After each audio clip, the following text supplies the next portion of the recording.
Hello everyone, welcome to beyond teachings. I am Suman Shankar, your physics teacher. तो आज हम लोग क्या पढ़ने वाले स्टूडेंट्स, आज हम लोग पढ़ने वाले हैं एक नया चैप्टर जिसका नाम है वर्क एंड एनर्जी, राइट। तो ये जो चैप्टर है ये ग्रेविटेशन के बाद का आपका चैप्टर है, ठीक है। इसके पहले हम लोगों ने क्या ग्रेविटेशन पढ़ा, उसके बारे में जाना, ठीक है। तो आज के सेशन में हम लोग पढ़ने वाले वर्क के बारे में पहले हम लोग जानेंगे वर्क क्या होता है, एनर्जी के बारे में जानेंगे एनर्जी क्या होता है, और फिर थोड़ा सा हम लोग पढ़ेंगे पावर के बारे में भी, ठीक है। तो सबसे पहले आइए हम लोग एक बार ओवरव्यू कर लेते हैं कि इस चैप्टर में जो हमें कौन कौन से टॉपिक कवर करने हैं, ठीक है।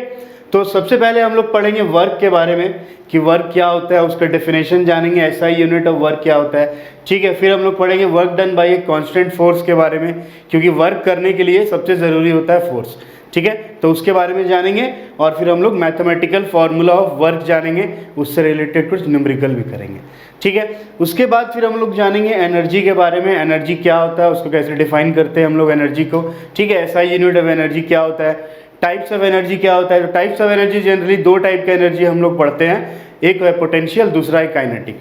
तो हम लोग काइनेटिक एनर्जी और पोटेंशियल एनर्जी के बारे में जानेंगे, ठीक है। फिर हम लोग फार्मूला जानेंगे पोटेंशियल एनर्जी और काइनेटिक एनर्जी का फार्मूला क्या होता है, और अगर कोई ऑब्जेक्ट को हम लोग क्या करते हैं किसी हाइट पे लेके जाते हैं तो उस केस में पोटेंशियल एनर्जी हम लोग कैसे फाइंड करते हैं, उसका एक फार्मूला होता है जिसके बारे में हम लोग जानेंगे, ठीक है। फिर हम लोग जानेंगे एनर्जी का कंजर्वेशन क्या होता है, कंजर्वेशन ऑफ एनर्जी। तो कंजर्वेशन ऑफ एनर्जी होप आप लोगों को पता होगा क्या होता है कि energy can neither be destroyed can not be created, ठीक है। सिर्फ क्या होता है one form to another form energy क्या होता है ट्रांसफर होता है, इसी को हम लोग बोलते हैं कंजर्वेशन ऑफ एनर्जी, और हम लोग जानेंगे इसके कुछ एग्जांपल भी। फिर हम लोग पढ़ेंगे पावर के बारे में, पावर क्या होता है, पावर का definition, SI unit of power, ठीक है, ये सब हम लोग जानेंगे। और फिर हम लोग जानेंगे कमर्शियल यूनिट ऑफ एनर्जी के बारे में। मतलब कमर्शियल का मतलब कि जो हम लोग घर पे जो एनर्जी यूज़ कर रहे हैं, जो इलेक्ट्रिसिटी हमारे घर पे आ रहा है या कहीं पे कंपनी वगैरह इंडस्ट्री में आ रहा है, तो वो जो कमर्शियल यूनिट ऑफ एनर्जी हम उसको बोलते हैं। तो उसके बारे में हम लोग जानेंगे कि क्या होता है ये सारे टॉपिक, ठीक है। तो ये जो अपना सबसे पहला टॉपिक है वो है वर्क, उसको हम लोग पढ़ते हैं, उसके बारे में जानते हैं। तो हमारा जो पहला टॉपिक है ये है वर्क, ठीक है। तो स्टूडेंट्स वर्क जो होता है, अगर हम लोग अपने डेली लाइफ में हम लोग कहीं ना कहीं कुछ ना कुछ हम लोग वर्क करते हैं ना। जैसे यहाँ पे अभी मैं आपका क्लास ले रहा हूँ तो ये भी क्या एक टाइप का वर्क है, ठीक है। तो वर्क लेकिन जनरली क्या होता है, जनरल लाइफ में जो हम लोग जनरल लैंग्वेज में वर्क, किसी भी काम को हम लोग वर्क बोल देते हैं ना। जैसे सपोज मैं या आप क्या कर रहा हूँ, कुछ पढ़ रहा हूँ, न्यूज़पेपर पढ़ रहा हूँ, ठीक है। सपोज आप क्लासरूम में बैठे हुए हैं या टीचर का लेक्चर सुन रहे हैं, ठीक है। तो इन सारी चीज़ों को मैं क्या बोल देता हूँ, इन सारी चीज़ों को मैं बोलता हूँ वर्क, मैं कुछ काम कर रहा हूँ, ठीक है। लेकिन according to science work done क्या होता है, सब काम वर्क डन नहीं है। अगर मैं कोई बुक को पढ़ रहा हूँ या फिर मैं कोई लेक्चर अटेंड कर रहा हूँ, ठीक है, तो ये क्या होगा, ये वर्क डन में नहीं आएगा। तो वर्क डन क्या होता है, तो वर्क डन के लिए सबसे पहला चीज़ जो है वो होता है डिस्प्लेसमेंट, ठीक है। सपोज अगर मैं क्या कर रहा हूँ, मुझे सेकंड फ्लोर पे जाना है, तो मैं क्या करूँगा, मैं सीढ़ी के थ्रू सेकंड फ्लोर पे जाऊँगा। तो वहाँ पे क्या हुआ, मेरा डिस्प्लेसमेंट हुआ। मैं पहले कहीं और था, अब मैं दूसरी जगह पे पहुँचा ना। सपोज एक बॉक्स है, ठीक है, बॉक्स को मुझे क्या करना है, पुश करना है, ठीक है। तो अगर वो बॉक्स क्या होता है, अगर वो बॉक्स को मैं डिस्प्लेस कर पाता हूँ, एक जगह दूसरे जगह तक उसको पहुँचा पाता हूँ, तभी मैं बोल सकता हूँ कि वर्क डन है, ठीक है। अगर एक बहुत बड़ा पत्थर है, चट्टान है मान लेते हैं, ठीक है, आप क्या कर रहे हैं, उसको पुश करने की कोशिश कर रहे हैं, लेकिन वो क्या कर रहे हैं, वहाँ पे मैं अपना पूरा फोर्स लगा रहा हूँ, वहाँ पे आप अपना पूरा फोर्स लगा रहे हैं उस बड़ा पत्थर को खिसकाने के लिए, लेकिन वो जो पत्थर है वो अपनी जगह से नहीं हिल रहा है। तो उस केस में क्या होगा, भले ही हम फोर्स लगा रहे हैं, भले ही हम अपना एनर्जी को वेस्ट कर रहे हैं, लेकिन वहाँ पे वर्क डन क्या होगा, ज़ीरो। समझ में आई बात। तो वर्क डन जब भी होगा, तो वर्क डन होने के लिए दो चीज़ का होना सबसे अधिक ज़रूरी है। सबसे पहला है फोर्स, और दूसरा है उसमें क्या होना चाहिए, डिस्प्लेसमेंट होना चाहिए। जैसे अगर एक बॉक्स को मुझे खिसकाना है, राइट, तो उस बॉक्स को अगर मैं खिसका पा रहा हूँ तो फोर्स तो मैं लगा रहा हूँ उसमें। अगर मैं उसको पुश कर रहा हूँ बॉक्स को खिसकाने के लिए, तो उसमें मैं फोर्स लगा रहा हूँ, लेकिन क्या उस फोर्स के कारण वो बॉक्स डिस्प्लेस हो पा रहा है? अगर हाँ, तो वो वर्क डन है। अगर नहीं हो पा रहा है तो वहाँ पे वर्क डन नहीं है, ठीक है। अगर सपोज मान लेता हूँ कि मैं क्या कर रहा हूँ, मेरे सर पे बहुत बोझ मैंने लिया हुआ है, ठीक है, वेट है मेरे सर के ऊपर 10 किलो 15 किलो, और मैं उस वेट को लेकर के अपने सर पे एक जगह पे स्टिल खड़ा हूँ। तो उस केस में वहाँ पे क्या हो रहा है, मैं फोर्स तो लगा रहा हूँ, एनर्जी अपना वेस्ट कर रहा हूँ, ठीक है, लेकिन डिस्प्लेसमेंट नहीं है वहाँ पे। तो वहाँ पे भी क्या होगा, वहाँ पे भी वर्क डन ज़ीरो होगा। तो साइंस में वर्क डन का मतलब होता है दो चीज़ होना चाहिए, एक फोर्स होना चाहिए और उसमें डिस्प्लेसमेंट होना चाहिए। समझ में आ रही है बात। तो वर्क डन में जो सबसे पहला चीज़ हम लोग कवर करेंगे वो क्या होता है, साइंटिफिक कॉन्सेप्ट ऑफ वर्क। मतलब कि वर्क डन होने के लिए साइंटिफिक कॉन्सेप्ट क्या है। तो वर्क डन के साइंटिफिक कॉन्सेप्ट क्या है, जब जैसा मैंने अभी तुरंत बताया, क्या होना चाहिए, फोर्स होना चाहिए और क्या, डिस्प्लेसमेंट होना चाहिए। समझ में आ रही है बात। जैसे फॉर एग्जांपल यहाँ पे क्या है, एक बॉक्स है, ठीक है ना। अब इस बॉक्स से कुछ मास होगा, किसी बच्चे ने उसमें फोर्स लगाया बॉक्स में, मान लेते हैं, ठीक है। तो जैसे ही इसने इस बॉक्स में फोर्स लगाया तो बॉक्स क्या हुआ, डिस्प्लेस होके यहाँ पहुँच गया, ठीक है ना। पहले बॉक्स कहाँ था, यहाँ पे था। अब मैंने फोर्स लगाया, फोर्स जैसे लगाया तो बॉक्स क्या हुआ, यहाँ पहुँच गया, और बॉक्स का क्या हुआ, डिस्प्लेसमेंट हुआ, कुछ डिस्प्लेस हुआ अपनी जगह से। तो उस केस में मैं क्या बोलूँगा, उसको बोलूँगा वर्क डन। यहाँ पे क्या हो रहा है, वर्क डन हो रहा है। लेकिन वहीं अगर ये मास क्या रहता है, इसका बहुत ज़्यादा होता है इस बॉक्स का मास, ठीक है, और मैं इस पर फोर्स लगाता लेकिन मैं इसको नहीं खिसका पाता, अगर यहाँ पे डिस्प्लेसमेंट नहीं हो पाता, ठीक है, तो उस केस में मैं क्या बोलूँगा कि वर्क डन नहीं हुआ। समझ में आ रही है बात। तो हम लोग के डेली लाइफ में हम लोग बहुत सारा ऐसा काम करते हैं जिसको हम लोग जनरल लैंग्वेज में तो बोलते हैं कि वो वर्क डन है, राइट। लेकिन साइंटिफिक कॉन्सेप्ट में अगर देखा जाए तो सब काम वर्क डन नहीं होता है, ठीक है। समझ में आ रही है बात। तो वर्क डन के लिए सबसे पहला ज़रूरी क्या है, दो चीज़ का होना ज़रूरी है। सबसे पहले उसमें फोर्स होना चाहिए और दूसरा क्या होना चाहिए, उसमें डिस्प्लेसमेंट होना चाहिए। समझ में आ रही है बात, ठीक है।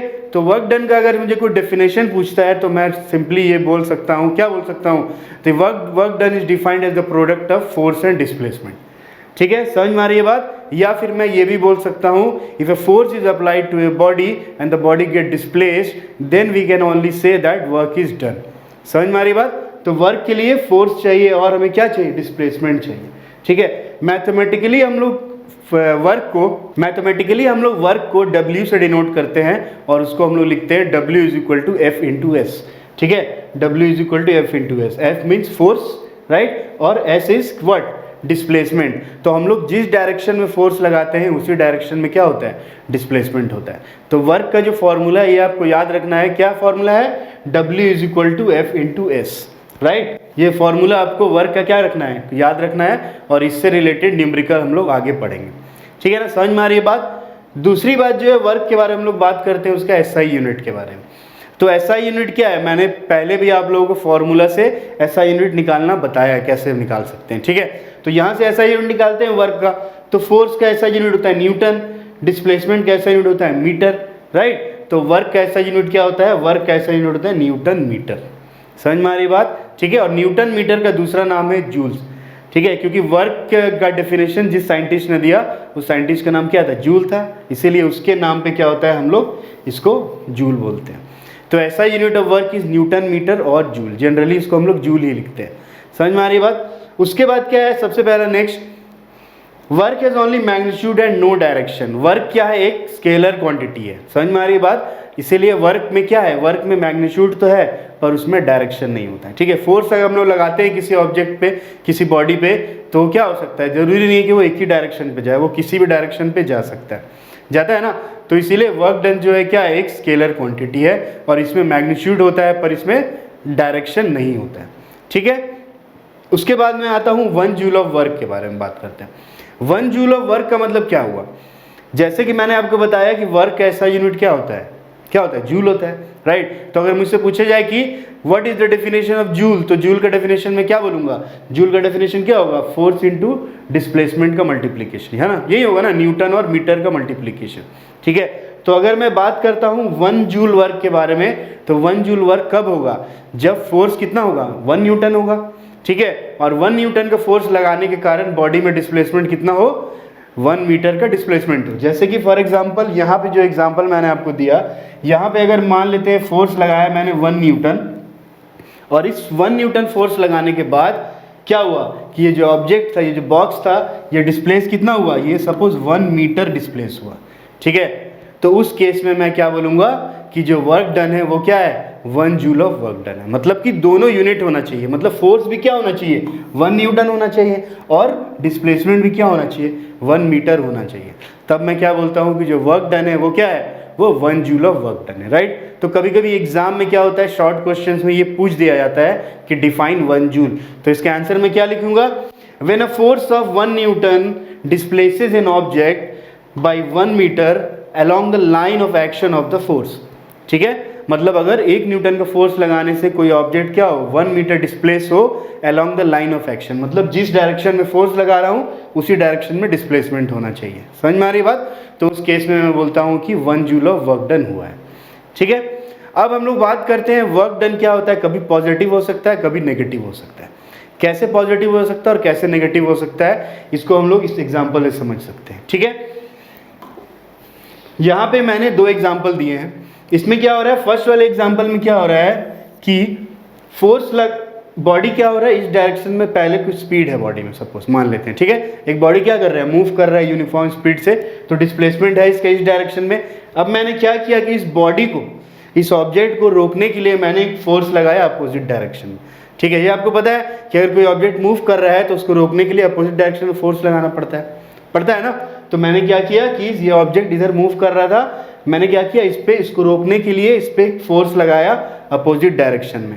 तो यहाँ पे क्या हो रहा है कि डिस्प्लेसमेंट किस डायरेक्शन में है ऑब्जेक्ट का, डिस्प्लेसमेंट इस डायरेक्शन में, ऑब्जेक्ट इस तरफ डिस्प्लेस हो रहा है और फोर्स किधर लग रहा है, इस तरफ लग रहा है। तो यहाँ पे क्या है, फोर्स और डिस्प्लेसमेंट के बीच का एंगल कितना है, फोर्स और डिस्प्लेसमेंट के बीच का एंगल 180 डिग्री है। ठीक है, तो 180 डिग्री ये दोनों बना रहे हैं। समझ में आ रही बात? तो उस केस में मैं वर्क डन को बोलता हूँ क्या, ये मैं बोलूँगा नेगेटिव वर्क डन। ठीक है, जब दोनों के बीच का एंगल कितना हो, 180 हो। या फिर ऐसे भी समझ सकते हैं कि फोर्स का डायरेक्शन में डिस्प्लेसमेंट नहीं हो रहा है, राइट, डिस्प्लेसमेंट जिस डायरेक्शन में हो रहा है उसके अपोजिट डायरेक्शन में फोर्स लग रहा है। तो उस केस में मैं बोलता हूँ, इसको मैं बोलूँगा नेगेटिव वर्क डन। ठीक है, अगर सेकेंड कंडीशन में, अगर सपोज मैं फोर्स लगा रहा हूँ इसी डायरेक्शन में, तो डिस्प्लेसमेंट में क्या हो रहा है, इसी डायरेक्शन में हो रहा है। ठीक है, दोनों क्या है, दोनों का डायरेक्शन क्या है, सेम है, मतलब दोनों के बीच का एंगल कितना है, दोनों के बीच का एंगल है 0 डिग्री, है ना, 0 डिग्री, दोनों एक ही डायरेक्शन में जा रहे हैं, तो दोनों के बीच का एंगल क्या है, 0 डिग्री है। ठीक है, तो उस केस में मैं बोलूँगा क्या, पॉजिटिव वर्क डन। ठीक है, मतलब जब फोर्स एंड डिस्प्लेसमेंट दोनों क्या हो, सेम डायरेक्शन में हो, तो मैं उसको क्या बोलता हूँ, मैं उसको बोलता हूँ पॉजिटिव वर्क डन। ठीक है, या फिर फोर्स और डिस्प्लेसमेंट के बीच का एंगल जब कितना हो, 0 डिग्री हो, तो मैं उसको क्या बोलता हूँ, मैं उसको बोलता हूँ पॉजिटिव वर्क डन। ठीक उसका उल्टा, अगर दोनों अपोजिट डायरेक्शन में है, डिस्प्लेसमेंट और फोर्स दोनों अपोजिट डायरेक्शन में है और दोनों के बीच का एंगल कितना है, दोनों के बीच का एंगल है 180 डिग्री, तो उस केस में मैं क्या बोलता हूँ कि नेगेटिव वर्क डन हुआ। समझ में आ रही है बात? ठीक है, यहाँ पे भी सिमिलरली वही है कि वर्क डन जो होता है वो क्या होता है, work done by a force is either positive और नेगेटिव। तो कभी कभी एग्जाम में पूछ देता है कि for positive work done what will be the angle between force and displacement. तो पॉजिटिव वर्क डन के लिए एंगल कितना होना चाहिए, 0 डिग्री होना चाहिए, राइट। और अगर नेगेटिव वर्क डन पूछ दिया जाए तो उसके लिए एंगल कितना होना चाहिए, 180 डिग्री होना चाहिए। समझ में आ रही है बात? ठीक है, तो फोर्स के बारे में इतना ही हम लोग को पढ़ना है इस चैप्टर में, राइट। और ये सारी चीज़ें हम लोगों ने पढ़ा, क्या साइंटिफिक कॉन्सेप्ट पढ़ा उसका, उसके बाद मैथमेटिकल फार्मूला क्या होता है वर्क का हमने जाना, ऐसा यूनिट ऑफ वर्क हमने जाना क्या होता है। ठीक है, उसके बाद फिर हमने क्या जाना कि वर्क क्या है, कि स्केलर क्वांटिटी है, इसमें मैग्नीट्यूड होता है पर डायरेक्शन नहीं होता है। ठीक है, फिर हमने जाना definition of 1 joule of work. 1 joule of work अगर हम लोग करते हैं तो उसका डेफिनेशन क्या होता है। समझ में आ रही बात? और लास्ट में हमने क्या जाना कि वर्क जो होता है वो क्या हो सकता है, पॉजिटिव हो सकता है जब दोनों के बीच का एंगल कितना हो, 0 डिग्री। ठीक है, या फिर फोर्स और डिस्प्लेसमेंट एक ही डायरेक्शन में हो तो वर्क डन हमेशा पॉजिटिव होगा। फर्स्ट वाले केस में क्या है, वर्क डन पॉजिटिव है ना, फोर्स ऐसे लग रहा है, डिस्प्लेसमेंट भी इधर हो रहा है तो पॉजिटिव। ठीक उसका उल्टा अगर क्या हो, दोनों के बीच का एंगल 180 डिग्री हो तो मैं उसको क्या बोलता हूँ, मैं उसको बोलता हूँ नेगेटिव वर्क डन। ठीक है, या फिर फोर्स और डिस्प्लेसमेंट दोनों अपोजिट डायरेक्शन में हो, बॉडी ऐसे मूव कर रहा हो, उसको रोकने के लिए हम लोग फोर्स ऐसे लगा रहे हो, तो दोनों के बीच का एंगल कितना होगा, 180 डिग्री होगा। तो उस केस में जो वर्क डन होगा वो क्या होगा, वो होगा नेगेटिव वर्क डन। समझ में आई बात? तो होप वर्क जो है ये आपको समझ में आया होगा। फिर भी कोई डाउट व क्वेरी हो वर्क से रिलेटेड तो कमेंट्स बॉक्स में ज़रूर लिखें। अगले सेशन में मिलते हैं। अगले सेशन में हम लोग पढ़ते हैं एनर्जी के बारे में और पावर के बारे में। तो स्टूडेंट्स मिलते हैं अगले सेशन में एक नए टॉपिक के साथ। तब तक के लिए goodbye, take care and thank you.